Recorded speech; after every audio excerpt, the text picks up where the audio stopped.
Welcome to Crafty Sourcer. If you're looking for a raw, unfiltered podcast on all things sourcing in APAC, you've come to the right place. Grab a coffee or wine and join your host and other guests as we dive deep into the complex and ever-evolving world of sourcing, keeping you informed on insights, tools, and even at times, a healthy sourcing debate or two. Now, here's your host, Denise Pereira from Kaleidosource. Settle in and let's get crafty.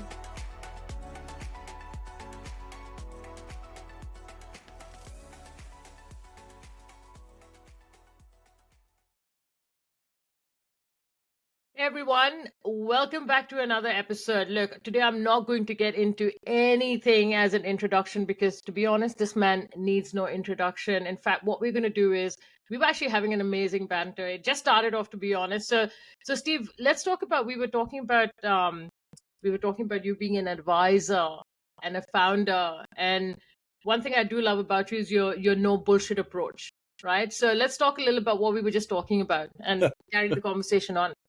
Denise, I don't know if my approach was always no BS. Certainly earlier in my career, Yeah, and probably proportional to how much hair I was losing at the time. I was substantially more arrogant than I was. Sourcing changed your life. Well, no, sourcing didn't change my life. My life, like everyone's life evolves.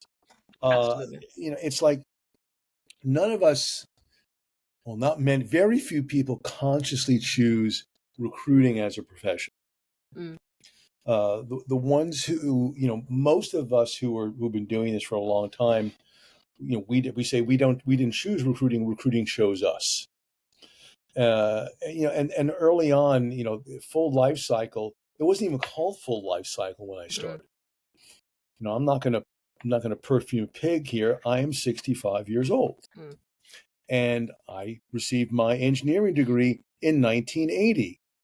You weren't even a thought. Your parents weren't even married. They were, but I was definitely not a thought back then. No, nothing, none whatsoever. It was, work and I remember my interactions with recruiters in those days, and it was miserable. Not a whole lot really has changed. We've just automated all the stupidity. Yeah. This is what it was like. Firstly, in the old days, an ATS, an applicant tracking system, had another name.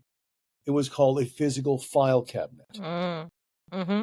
And we didn't have Evernote or Otter AI or anything like that. We had 3x5 index cards. Wow. We didn't have a contact database.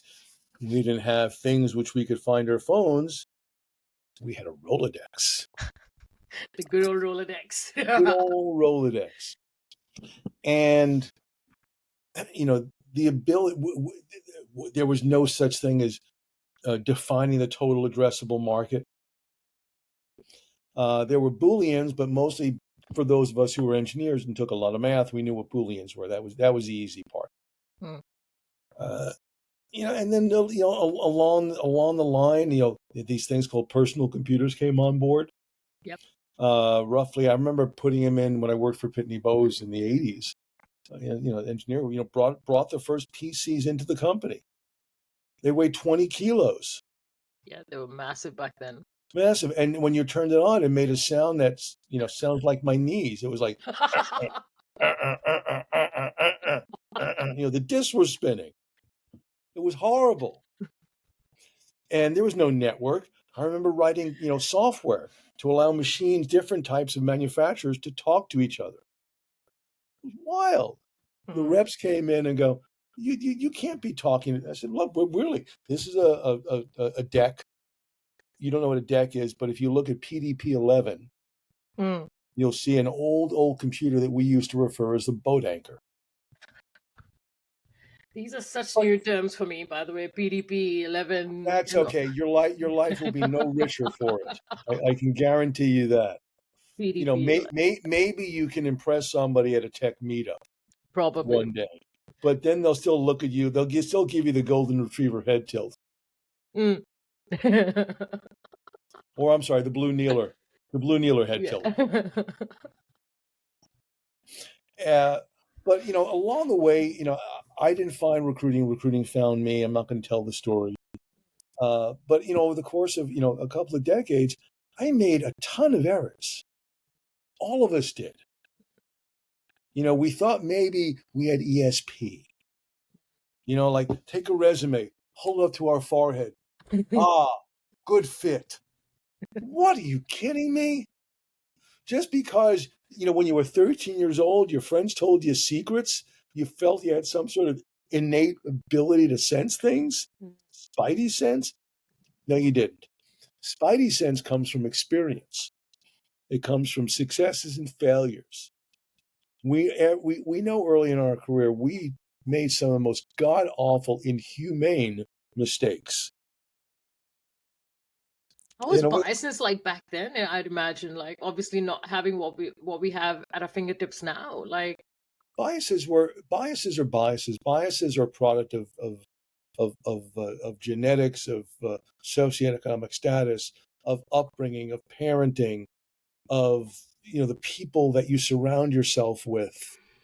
Biases, don't change just because stuff's automated. yeah. If you, I mean, to this very day, if you go to, any, AI-ish, picture generator and type in, generate a picture of a group of engineers, you're going to get white male engineers. Mm-hmm. You So have true. to be very specific. And you can't just say, generate a picture of multi-generational, multi-gender, multi-racial, multi-orientation engineers. It'll still be mostly white males. Or it will Then you have break to. the AI. No, it won't break the AI. I mean, in time, these things get better and better. It's the nature of the technology. You can't be scared of it. I was talking to Glenn Cathy yesterday, and we were having a discussion on in fact AI, what it actually looks like. Two older bald guys with facial hair talking about AI. But what I've been saying for quite a long time, particularly in the last since 2022 2023, when we've seen the carnage in talent acquisition. I think I estimated something on the order of 65,000 people in TA have been riffed globally. But what's left? Why? I mean, what's been happening since then? We apply for jobs. We see no reply. We see emails that say, no one is monitoring this inbox. But you know what, you silly goose? We're not going to even move forward with you, but please join our talent community. Yeah. I got an email like that yesterday. Yeah, and which is unfortunate. Or so ultimately, what happens is we're left with many TA departments, like it or not, are underexperienced. They're underskilled. They seem to know less about the technology. I don't necessarily blame them because they're getting the pressure from above. Look, you're in charge now. You have to produce. You have to make hires. So what happens? Let's look at the dynamics of the reality. And it doesn't matter whether you're in Australia, whether you're in the US, whether you're in Europe, whether you're in Antarctica. Well, maybe Antarctica is a slightly different situation. But you're having, X times as many applicants as before. And you're going, how the heck? There's good people in there.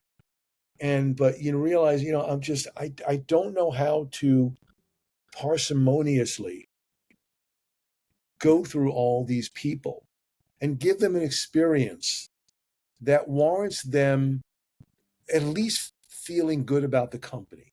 I'm disappointed, but you know what? You treated me better than somebody else did. TA doesn't realize for every great person, for every person that you treat well, they're going to tell X times as many people. Absolutely. It's a ripple effect. And even more so, Denise, you're not going to lose a potential future customer. Mm. And I think that's the part that the higher ups don't get. They're so focused on the nonsensical things like cost per hire, which is the single most nonsensical recruiting metric. Mm. I'm going to let you answer why. Why is it the most nonsensical metric? It's not a hard question, so you don't overthink. It's just that it's 7 o'clock in the morning for me, Steve. I know. I'll hold up a coffee cup. I'm going to hold up a coffee cup in your honor. Well, I don't know. I think it's just because that's all they really care about most of the time. And you're right. It doesn't make sense because that should not. If you don't have people, you don't have products. But here's why it doesn't make sense as a metric. Is your recruiting mix identical from the previous time you measured cost per hire? Yeah. Answer is never is. Mm. So you're never making an apples to apples comparison. Never. And so you reduce cost per hire, you pat yourself on the back, but the roles were different. Yeah. But yet, and this is where the roll up is, where does it come from? The CHRO? Maybe. The head of TA who doesn't get it? Maybe. The CFO? Oh, we had the word cost in a metric. Yeah. We've reduced cost. We're good. We deserve a seat at the table. Mm. See, the problem is, HR and TA is more than just about furniture. I call the seat at the table, it's all about furniture. It's not about furniture, it's about people. And so one of the things that we've seen in the last, really 2 years is what is in effect a higher percentage of inhumane, and that's a broad brush statement, inhumane behavior by people doing the hiring for companies. And one of the things that, again, Len and I spoke about, and others have spoken about, the more inhumane you treat people, the greater the likelihood you're going to be replaced by a non-human somewhere down the line. Oh, 100%. And that it's hard to get to grasp your arms and head around something like that, because you're faced with, thousands upon thousands of people who want to work for your company. And in your heart, if you really have a love for this profession, it doesn't matter how great you are yet. Mm-hmm. But you have to be thinking, I don't know, how can I do this? How can I provide what I know I want? Yeah. And that's one of the turning points. And we've seen it on recruiter therapy, is that people were very vocal, honest and saying, I used to do that. I'm never going to do that again. I'm never going to ghost people. I'm going to apologize. We all get busy and we just miss things. We're human. And so if that happens, just call the person up and say, I'm sorry. I simply am so overwhelmed. I didn't get to you in time when I said I would. I'm sorry. What can I do to help you? Yeah. How do you think, Steve, we can, obviously, you make very valid points. It's happening to me as well. Even though I've got my own business, I'm still looking for work on the side, etc. And ghosting is real. Like, yes, we've done it as recruiters. It's happening to us as candidates. With AI, all this automation, all these things at our fingertips. Yes, we're humans. We only have 8 hours in our day to do something. But how can we improve from here, knowing what we know, and knowing that it's such a shit show, especially for our market and our community? Being in the seat that we are, and we talk about having a seat at the table, but what about being able to influence that, and how can we actually improve on it? Well, it's if you say something, mean it. I mean, here's something simple. Don't send out no replies. Number two, when you reach, for example, you let's say you post a job, and you get you hit 500 applicants in 45 minutes. Shut the job down. Let people know. You can set things up in any ATS. Yeah. And you can select all. So let them know the situation. We just received 500 applicants in 43 minutes. We've taken the post down so we can spend the next 2 days going through the people. Mm. These are the specific criteria that we're going to use. How do you know the specific criteria? You've done an intake. Mm-hmm. And the specific criteria aren't great communicator, went to, University Attention of to detail. Victoria, bullshit like that. There are things, we hire people to get shit done, to solve problems, to deliver, which means I hope somewhere in our intakes, we ask questions such as, in the first 90 to 180 days, what will a person have delivered that will tells you that hiring them was the right thing to do? Mm. Oh, that's a good question. The Mm. manager said, well, I'm looking for a good answer. I'm not looking for fluffy stuff. I'm not Yeah. looking for something where you read it and you say, so what, at the end of it. Mm. You know how we say we make comments and we add the line in bed after it? Mm-hmm. Mm-hmm. It's the same thing. So when you read some of these things that the manager gives you in terms that are deliverables, and whatever might you say, so what? If it doesn't pass the so what test, it's not a good statement. Mm-hmm. Or how's this? The easiest way to explain things in terms of deliverables is, the tech side, software engineers, assuming, we're Atlassian fans and we're using Jira, you ask the manager, okay, what are the current initiatives, epics, and story points that are not that are not being delivered, or they're falling behind because you're lacking certain skills or you're over capacity. Mm. So if they can articulate that, you say, and you say, let's look at it together. I mean, that's a one thing. It's I say when I interview, don't tell me, show me. Ooh. Yeah. So you sit with the HM hiring manager during your intake. Go, show me. Let's point to the ones that are kicking your butt. Point to the ones that are waking you up at 4:00 in the morning in a cold sweat because they're not getting done. Mm. So we can write. Those are the hot initiatives Yeah. that go at the top of a JD.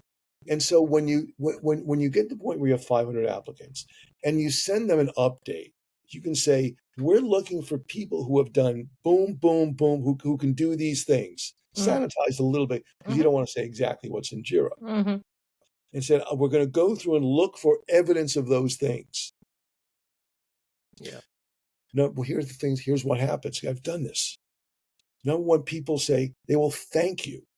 You will get more thank yous from progress reports like that than you can imagine. Yeah. Number two, people will self-select themselves out because they'll say, I haven't done it. I can't do Exactly. that. So there are things we can do, but you have to set it up in order to make it work. Otherwise.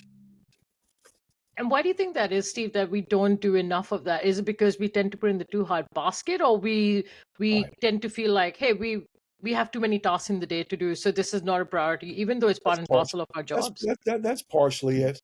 But there's a saying, shit rolls downhill. Yeah. And there's another one. Sometimes you forget you're there to drain the swamp when you're up to your ass in alligators. But there are realities, in our home lives. You're married, I'm married. It's sometimes there's so much taking place. Yeah. The important couple of things are really important. Slow down. Yeah. Literally schedule quiet time. Yeah. On Fridays, for example, it's like 2:00 on, no more. I'm going to go through and finish and tie everything up. Go through all this stuff. Do the right thing, so I can have a good weekend. It's almost like admin is a dirty word sometimes. Well, it's not a question of a dirty word. It's hard. Yeah, it is. It's hard. It's hard. It's hard. How many recruiters don't put notes into an ATS? Oh, tell me about it. Data integrity is so crucial for our success in general, and it should always be. What I've been doing more than the last couple of months. Use Otter AI. I use it too. I love it. On Teams, I use transcription here's what I do. I'll use a transcription. Then I'll after it's done, I'll look at the AI summary. But then I'll take all the transcription notes Mm. and I'll run them through ChatGPT.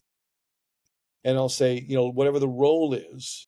And because if when you do the individual is differentiated. Yeah. There's Steve and Denise, and so I say summarize the technical elements of Denise's of my transcript. Ignore Steve, but do so for an audience of a head of software engineering. Mm. Something like that. I have these prompts written up, and boom, it gets done. I copy it as I read it. So make a couple minor, always some edits, and then put those in the notes. It takes a minute, literally, maybe a little more. It probably takes 2 minutes. Yeah. And then still less time than what we would use anyways. Then Denise, then it's all searchable. Mm-hmm. It's searchable. And then when you finally look at you show notes to your hiring manager, they go, wow, I didn't think of that point. Because one of the benefits of doing a great intake is in identifying the key initiatives is one of the first interview questions. The ones where you get the meat of it is, here's what I'd like you to do. I send you these key hot initiatives, the key deliverables, as an accountant, as a financial analyst, as a software engineer, as a whatever it is. I'd like to know what your thoughts are, bullet by bullet. Knowing that your audience is going to be your boss. Speak to them as a technical person. Yeah. That makes that's why these transcripts are so rich. Yeah. And it's so easy to do. Yeah. And if you use the same platform, you'll get the same format. You get a very similar format. And so little by little, we do that. Now, there will be a time we're going to set it up where you're having, that's why video interviews are fabulous. I do video interviews because I like people to be comfortable. Yeah. That's a skill that recruiters need to build upon, whatever it might be. For you, if I got real busy today, but I was going to have a whole Pakistani background with some fun shit on it. But I do that if I find that. But if I find out something like people like Dan Harton, of Fire Easy. I think one of the first times I spoke with him, I found a picture of him from his high school football picture. No and it way. Was and we I'm having a chat with him. He goes, "What the hell did you do?" Well, but that's instant. But that's how you get people to realize, look, it's got to be a little on the fun side. Yeah. We have to remember, not forget that whoever we're talking to, it is a person. It's not a candidate. It's not an interview. It's not a meeting. It's a person. We're trying to connect with them on whatever level we can, because we all come from different backgrounds, different experiences, and we have to find some common ground somewhere. Well, it's even more than that. It's about 2016. My incredibly great friend Derek Zeller, who passed away 2 years ago. Yeah. We wrote a book. We wrote an article for Recruiting Daily called "My Name Is Not Candidate." I don't know if you ever saw that one. No. Is it on SourceCon? No. It was Recruiting Daily. Let me get let me get it to you right now, and I'll put it into the chat here. With the way we wrote it is, we had an idea because both of us are we were so passionate about, and again, both of us have evolved over time. Yeah. Derek would not be that much younger than me, not right now, and so we had an idea, and I said, let's write this. I'll write the first sentence, you write the second one. I write the third one, you write the fourth one, or something like that. It was awesome. Like that. Yeah. So this was the article right here, and I think we forget that. Here it is. Paste. And it was like this. My first name is not passive. It's not talent. My mom never gave birth to a child named Candidate. Dad never told his friends, "This is my son, human capital." Yeah. But we refer to these inhuman Mm, mm, because how many of us have heard CEOs, stand in front of an audience and say, and clasp their hands and say things like, "People are our most important asset." mm, Asset. mm. I know what they're trying to Yeah. do, Yeah. but But you got to asset. leave that corporate jargon bullshit to aside sometimes and just be a person, and that's And it. that's what people are looking for. Yeah. I'm a tech nerd, just like you are. Mm, And I love the technology, but there's a time and place for it. mm. It really is. I jokingly, I don't know how many years, it was probably 2014 at SourceCon in Dallas. It was an amazing, there were three key stages. Amy Beth Quinn was on one, Randy Awesome. Yeah. Bailey was on one, and Yeah. I was on the other one. Yeah. And all of us are very good friends. Yeah. And we would have really enjoyed presenting together, but it was just, and we were talking, as it turned out, we talked about somewhat similar things, the human element. Mm. But I remember in it, when the first time I used it, I said, tools don't recruit, people do. Yeah. 100%. And I think later on down the line, I don't recall, it was 2014, but I said the two most important social media tools are the telephone and the handshake.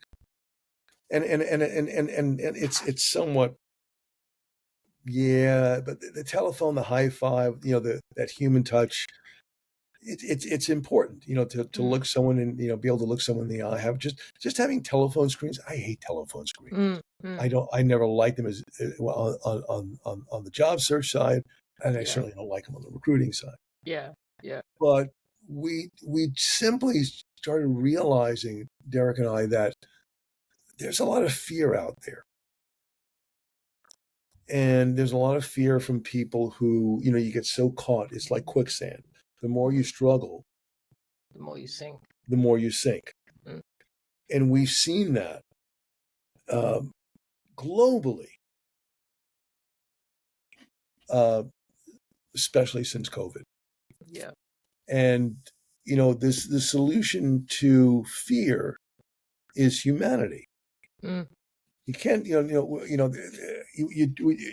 we do as best we can. We can't, we do the best we can, but that's the solution. Yeah. It's like, look, it's not just simply, hey, thanks, but we don't think you're right for this job. It's, look, I know you're disappointed. I do understand. I've been there, but I tell you what, here's my LinkedIn profile. Connect with me. If I can help you in any way, please just ask. I really do mean it. Yeah. And not everyone has that. Even now, when you get unsuccessful emails, it's just either, like you said, a generic email inbox or from the talent team, which you can never respond to, ask for any kind of feedback, which I also get. Okay, depending on what stage you are in the process. Doesn't matter, Benice, you're a sourcer. Yeah. You can get the personal email for the head of TA. I did this all the time. I go, is this really in your candidate experience strategy? Yeah. Are you sure you want it? And the reason why I would always like to apply to jobs, even when I knew people there, and I know that, is I wanted a data point on candidate experience. We have immense power in our community. If we would, if all of us, even if we know somebody, before we use our network, we apply and we start collecting data points, and we put them somewhere. Yeah. You ask how we can change behaviors. Yeah. That's one way. And we could do things like, I just received this negative, very cold, negative disposition from this company. and you go on the Blue Devil, you tag the company, you tag the CEO, Mm-hmm. and you go, look, I was really thinking about. I mean, that's last resort, but I get what you're although for saying. many that might be the first resort. Yeah. Oh, it does happen. I sometimes I get started, surprised. I'm like, wow, so blatantly some people just put it out there. They've had shitty customer service with a I, vendor or but I think there's a way to do it without being so obnoxious. mm, There mm, really is. We, particularly those of us in TA, we can get the CEOs. If you can't get the yeah. CEO's email of a Yeah. company, just leave the profession. Yeah. Just Have you ever seen, Steve, when you've sent an email to head of TA, just giving your feedback or asking for feedback, how have they sort of responded back to that, or they just haven't? probably 50-50. They didn't, Mm. and the other 50%. Oh, sorry, thank you. Would you have any suggestions? One part of me goes, well, you can hire me and I can fix the problem. Or if not me, I know a large number of people who would do just the same thing I would. Yeah, exactly. Over time, many of those have turned into good friendships. Nice. But I understand, I understand their pain because they're being slammed also. Mm. It's, partially it's how much we are, the level to which we're evolved as a mature, highly emotionally intelligent human being. Yeah. We can give the feedback and in a non-threatening way. Yeah, absolutely. And we can speak about these things at conferences. Mm. Bring more people on to your podcast to talk about their experiences. Mm. If we're not going to talk about it, we'll never fix it. Oh, 100. I actually had someone that was on my show, and we stayed in touch because I knew that they were looking for work. And they called me up a couple of weeks later and they were like, oh, I know how big you're on candidate experience. I need to share this with you. And they shared with me their whole sort of 3 weeks of looking for work and how the way they were treated during that time. And I was like, this is still bloody going on. Like, when is this going to get better? Like, No, it's not necessarily going to get better. yeah. It's going to be drowned out some, because the reality of it is when the economy picks up again and we see more green banners coming down. Yeah. Unfortunately, a large number of people are just going to let it forget about it. Yeah. They're going to go back, but each time more and more people commit themselves to fixing the problem. Mm. And we just have to keep at it. Yeah. I mean, we don't have many other options. I'm not going to stop.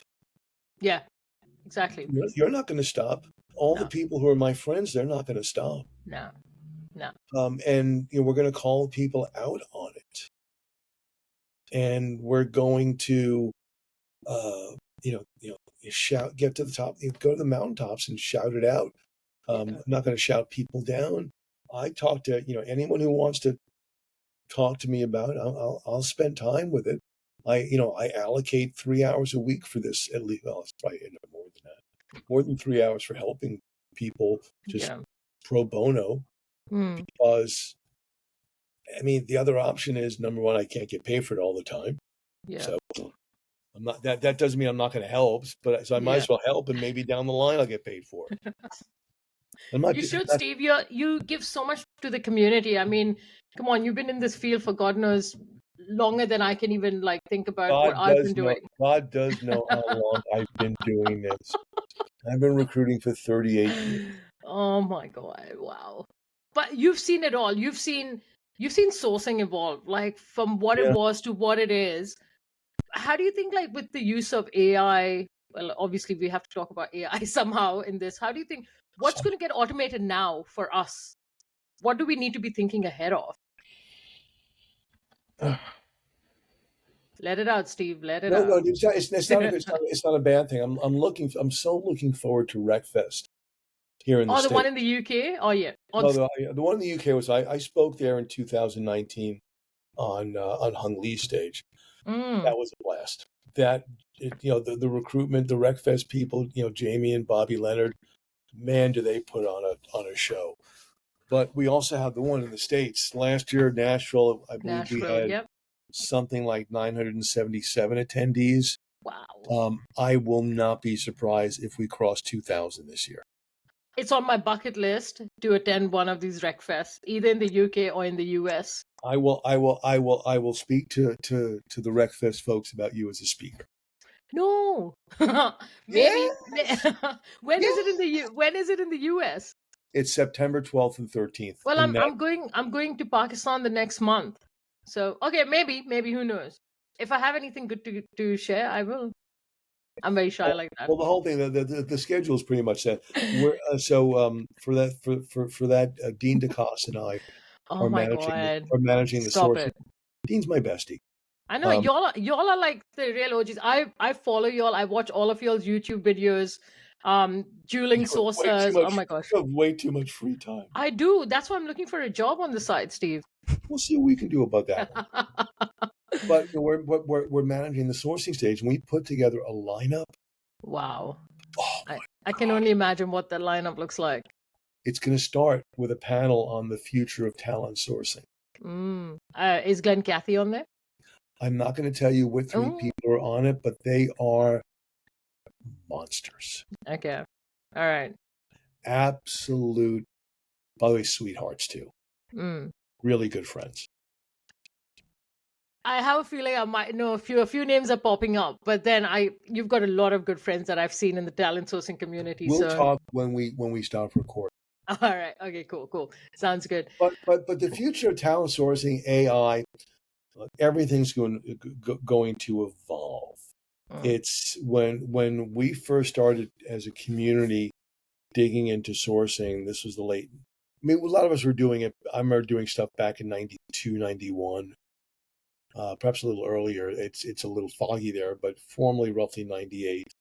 That's where I got to meet my lifelong Shally Steckel and Jim Stroud and a little later on, Barbara Ling was right there. You don't even know the name Barbara Ling. No, she was magnificent. Kathy Richardson. I mean, just magnificent people who were just. All of us, we'd be up at 2, 3, 4 o'clock in the morning, share, because it was just almost like a bulletin board back then. We try things. Oh shit! Send them over. Let people come back, and everyone was tweaking everything. And later on, that's where I got to know Dean and Glenn Guttmacher, and ABQ came in much later. Rob McIntosh, and vapor locking on a lot of the names here, but man, that was a time which we were just rapidly trying things. Yeah. If you do this, you can get to here. If you do this, you can get to there. Look at the URL. If you just change the parameters, magic, you're in. Look at the source code. Look at the Easter eggs in the source code. My God, things like that. Yeah. So here's right now, the sourcing thing. To me, I so enjoy it, and the word enjoy, for doing some research. It's generate a list of lesser known accounting associations in the state of Tennessee, or generate a comprehensive list of accounting associations in the state of Tennessee, include the links, whatever it might be, something like that. And all of a sudden, invariably, you go, I forgot about that one. Yeah. Or generate a list of state certification, state licensing bureaus, and include a link to the specific certification verification address, something like that. And it doesn't matter whether it's here or over you, because I've done a good amount of sourcing in Australia and New Zealand. Yeah. Amazing the things that it can generate. You go, I didn't know. Shit. Yeah. That's amazing. The certification site so poorly done, you just hit a space and you can get everybody. Mm-hmm. Things like that. Yeah. It's really good for that. It's good I use it for fun. Let's say, for example, who's your favorite author? Oh, well, recently Fiction. I've Fiction. gotten.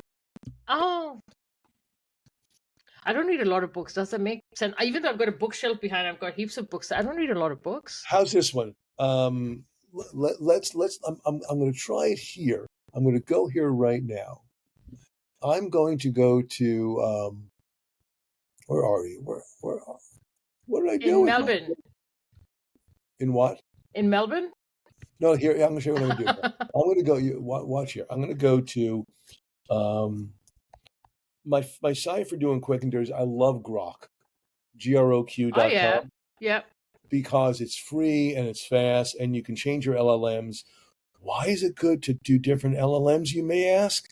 Same reason why you need to search different browsers with your Booleans. Yeah. You get different results. Exactly. So let's say I go in the style of, typing as we speak, in the style of Rowling. What's Harry Potter's author? What's her name? J.K.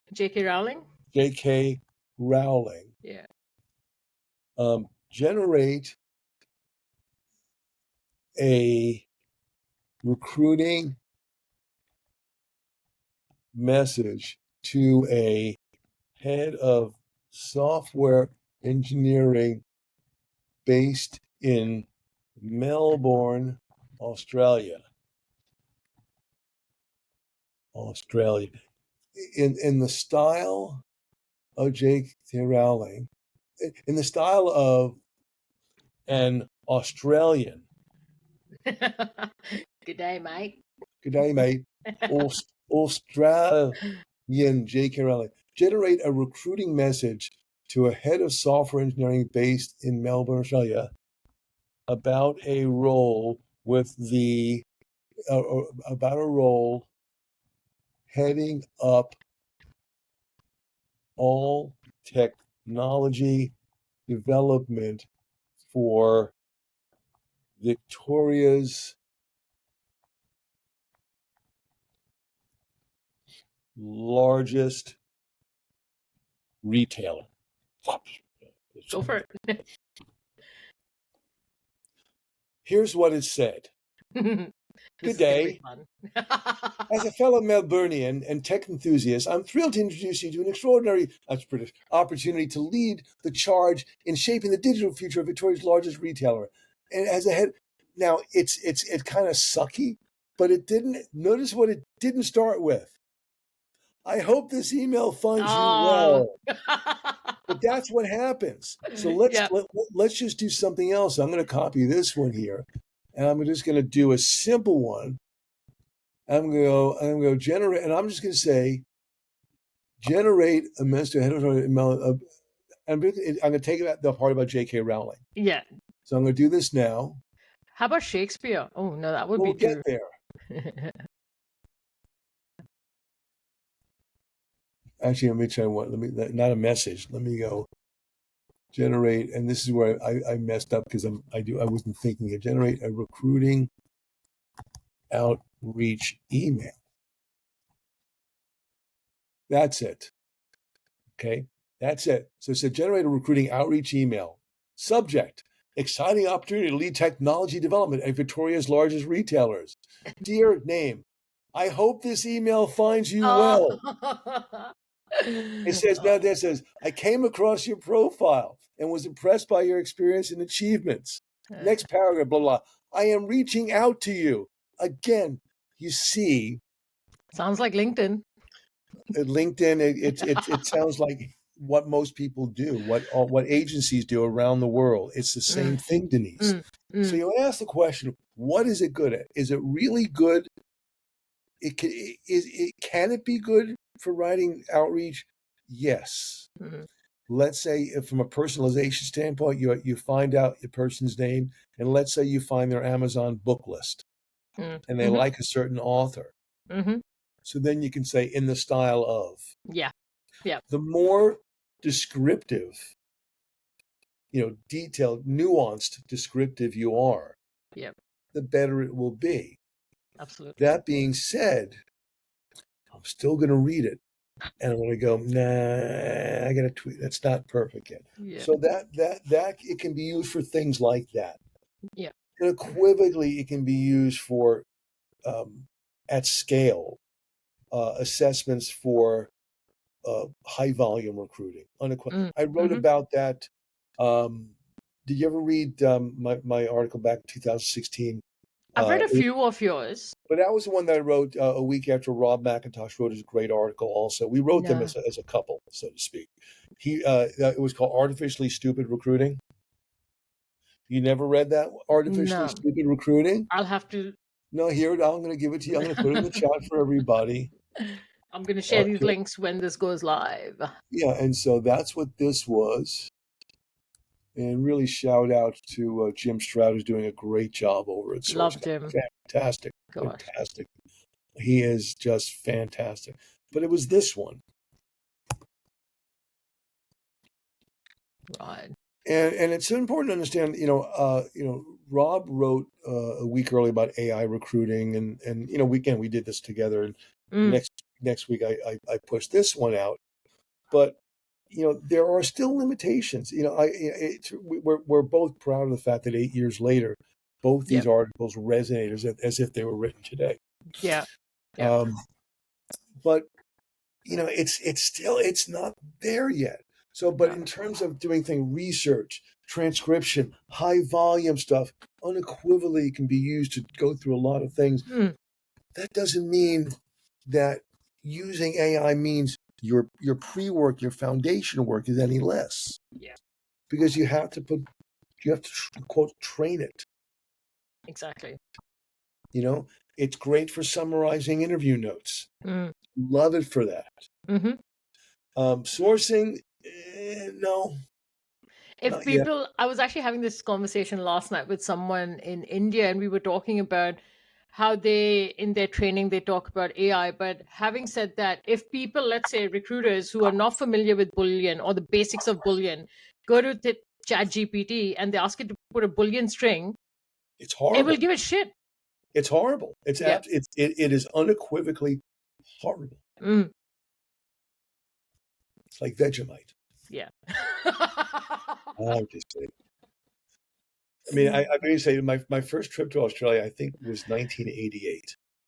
That's a long time ago. You know what, Steve? I'm going to have to send you some Vegemite now, just because you find it so horrible. No, I actually like. I like Vegemite. I like Wichita grubs. I mean, come on, I will eat buy anything.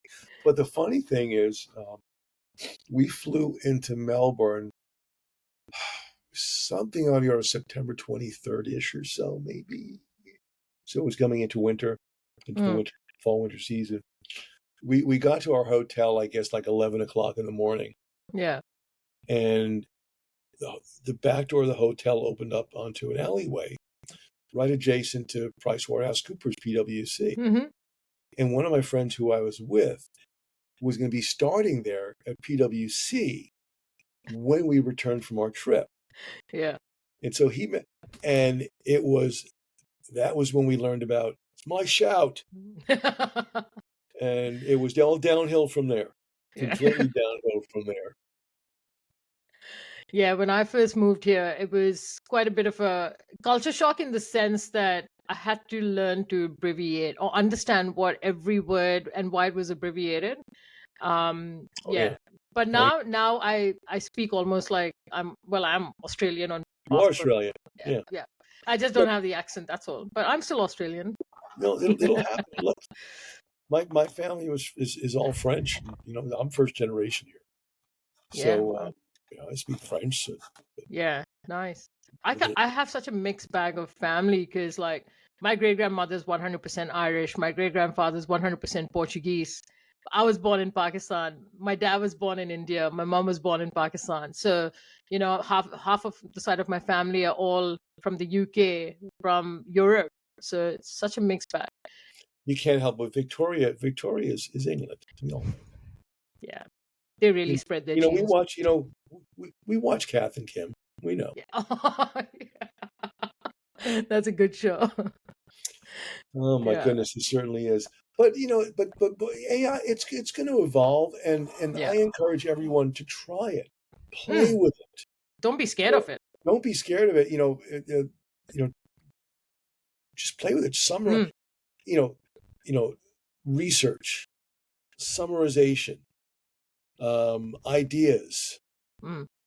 whatever it might be. You can have it if you have a paid version, you can ingest an entire industry report Yep. Exactly.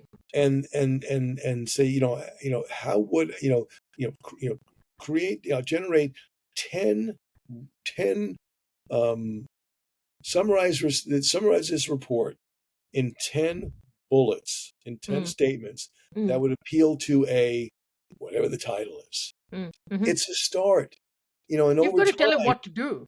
You've got to give it the exactly, right prompts. Yeah. absolutely. But over Yeah. time, if you pay enough attention, Mm. your creativity Mm. is Mhm. going is going to improve. Yeah. And it's gonna get to the point where sometimes, like when I'm speaking on stage, I don't memorize anything. I know what's Yeah. on the slides, and I can read the slides, Mm. but I'm reading the audience, Yeah. and Yeah. and I encourage people to shout at me.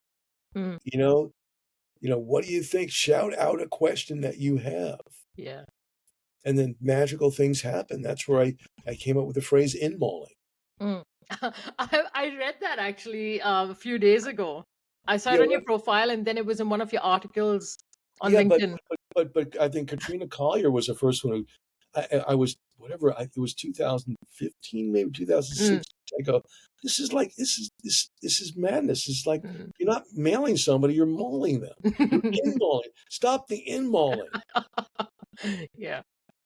And it just sort of came out. There are things like when you come, this is kind of old school. It's still there.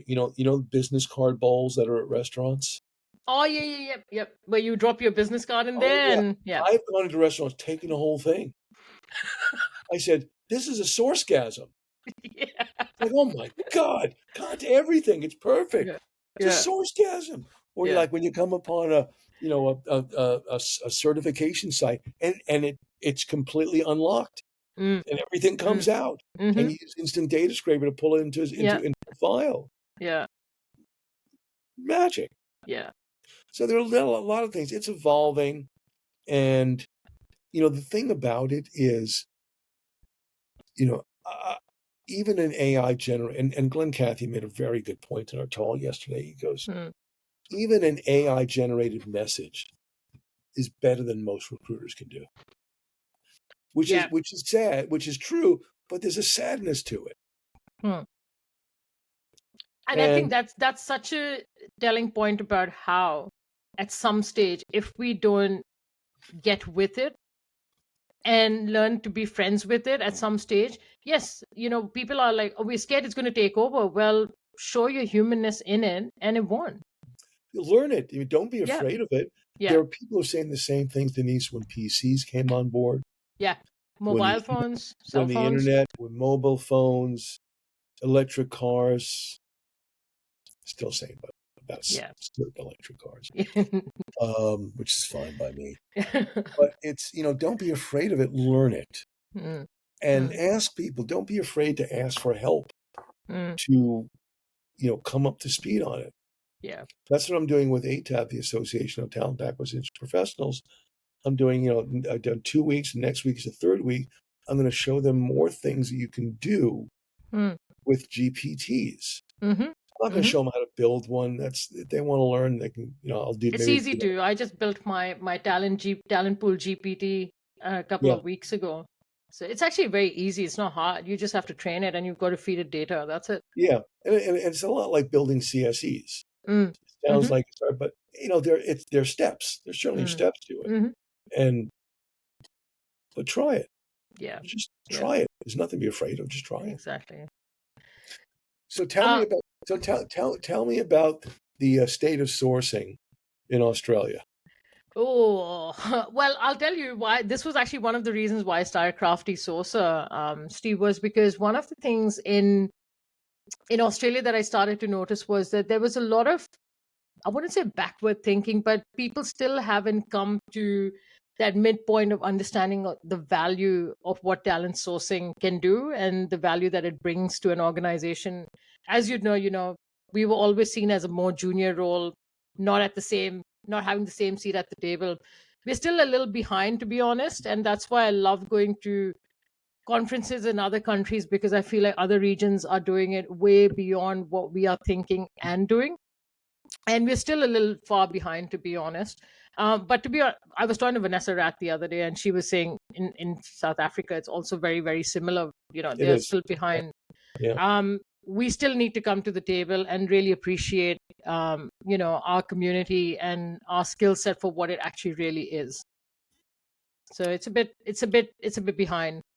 Yeah, I remember doing speaking at a conference, healthcare conference, a couple of Mm, years back in Philadelphia, mm, Pennsylvania, States. And I'm there at lunch with a group of people, and I'd done a keynote on sourcing, and they were adamant that um, sources are junior recruiters. I go, hold my beer. I said, take out your phone. I want you to type the following, because there's yeah. and hit return. Click on the first link. What do you see? It was a spreadsheet of 600 trauma nurses and their contact information. Mind I blown. go, and I looked at these nurses. I go, you're not. None of you are junior recruiters, right? I said, no. I Mm, said, how come you couldn't find this? mm-hmm. Yeah. Shut them up. Yeah. Which is why the best, if we're going to when we hire recruiters and sourcers, particularly sourcers, it's to me, it's just nonsensical Mm, simply to ask them behavioral questions. mm. Show me. Bingo. Don't tell me, show me. Yeah. We're going to do an exercise here. Yeah. Okay. So here's some of the parameters. Number one, sorry, LinkedIn is down. Mm. Where else would you Here's go the to find? job. Yeah. I'm going to be your paired partner. Show me. Yeah. Yeah. Exactly. Oh, and by the way, I do have a rubric for it. So, and I'll show it to them after the fact so they Yeah. know what they're getting. Yeah. And we haven't, to be completely honest, like not a lot of companies have adopted this approach. I know a few have. And I think it also goes down to because the people that are interviewing them are not good in sourcing themselves. So they don't know how to actually assess them. So it's like, But isn't that the case with so many positions? yeah. Yeah. I'm sorry, if you don't have a rubric, if you don't, if you haven't been trained on how to ask questions in a certain way, how to make people comfortable. Mm, I mean, come on, garbage in, garbage out. yeah. Spot on. Steve, you actually gave me this idea about sourcing potpourri, and we've got two questions from Okay, Australia. absolutely. And Do I know who they're from? no, they're from here, from Australia. Oh, okay. Yeah. So the first question is from Liam Porter, who was actually one of our previous guests on the show. Okay. And he basically asked that there are a lot of TA professionals that are struggling to find work, with a lot of them exiting talent acquisition entirely to reskill Oh, or work in a different field. Have oh. you considered this? And if you have, which field would you jump over to? No, I haven't, Mm, but I have too much invested yeah. and I have so much work put out there that, you know, now my work's not done here. Yeah. But if it was, few things that were possible. Now, I spent 34 summers as an ocean lifeguard. Wow. I don't even know how to swim. That's why all my ink is nautical. There's Awesome. all, it's Yeah.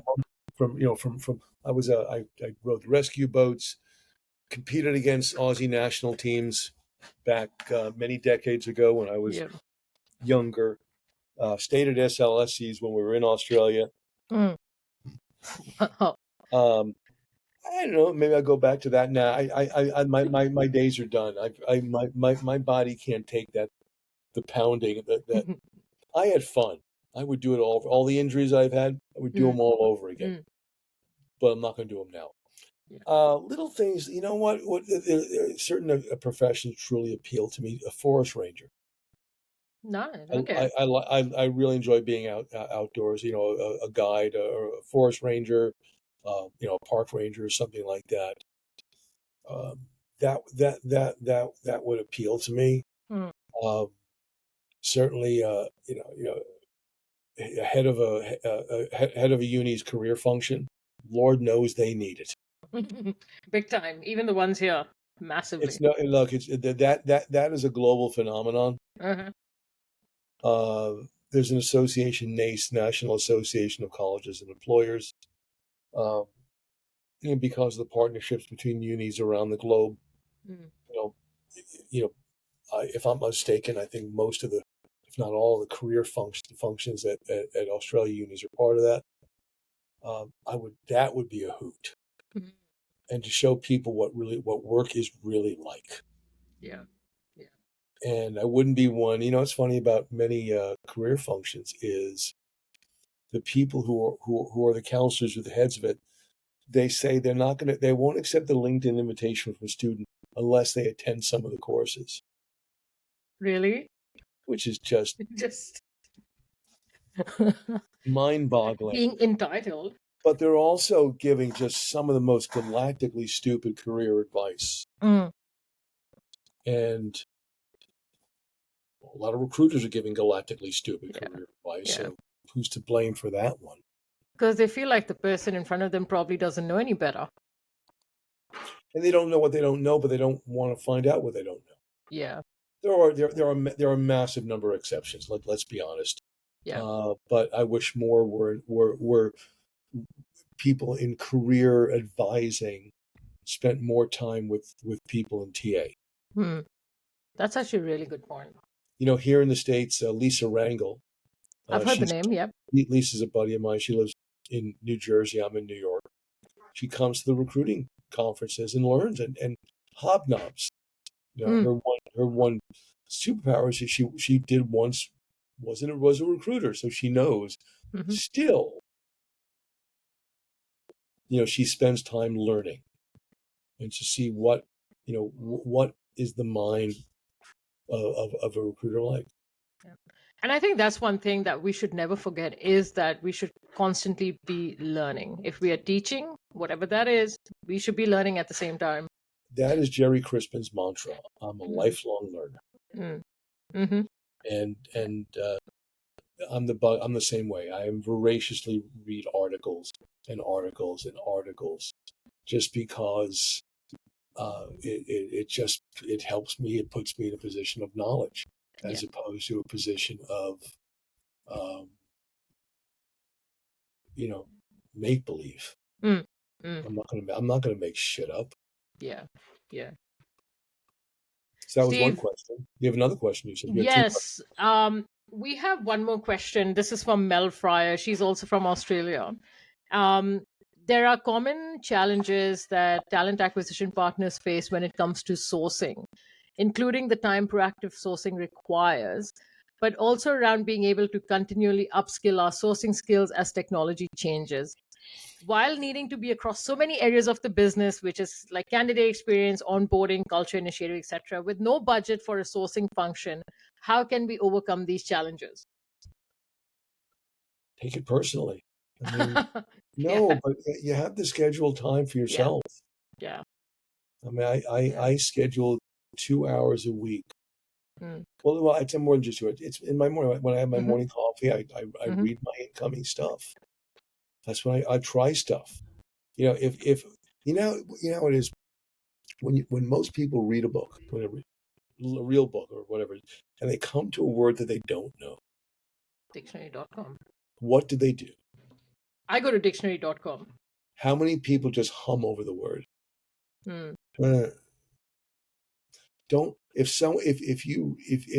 the people you follow mention a website or mention a technique or mention an idea, write it down, investigate it, look into it. Mm. There's that's how you're going to learn it. Mm. And don't be afraid to ask the people who gave you the idea Yeah. to explain it to you. Yeah. because we will. Yeah. We Exactly. just will. So you have to be committed to lifelong learning, which means you have to be committed to doing something. Being committed to lifelong learning means you have to put time away, Yeah. schedule Exactly. time to do these things. Exactly. And I always say to people that if whichever company you're working with, if they do not invest in upskilling you, training you, invest in yourself, because that is the best investment you're ever going to make. Absolutely. And then you never know, you learn something, you can show people at work and they go, Mm. you show everyone, well, I can show everybody, but I think everyone should get this book. Yeah. Whatever the case Exactly. may be. Exactly. So again, you have to, if no one's going to invest in you more than yourself. 100%. 100%. Yeah. Steve, you and Denise, I can continue talking after this as well, but thank you so much for coming on the Crafty Saucer. In fact, I'm going to get you back on here at some stage. I know you graciously give your time, and I'm going to try not to take 3 hours of your no, but week. I'm going to ask that you bring a friend of mine, another fellow Melbourneian, with me, Who's that? Dan Naru. Oh yeah, okay, cool. Let's do that.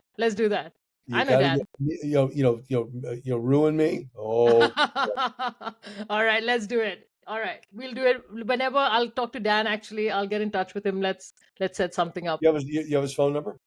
I've got him. I've got him Okay. on my Instagram as well, so I'll Okay. send him a message now. But Okay, thank you well, so much, Steve. you're very welcome, Denise, and be crafty. See you. Stay crafty. Bye. Bye. Thanks for tuning in to this week's episode, and we'll be back next week with another exciting episode. If you found this valuable, don't forget to subscribe and leave us a review. That helps others find the show, and we greatly appreciate it. Once again, happy sourcing and stay crafty. Until next time.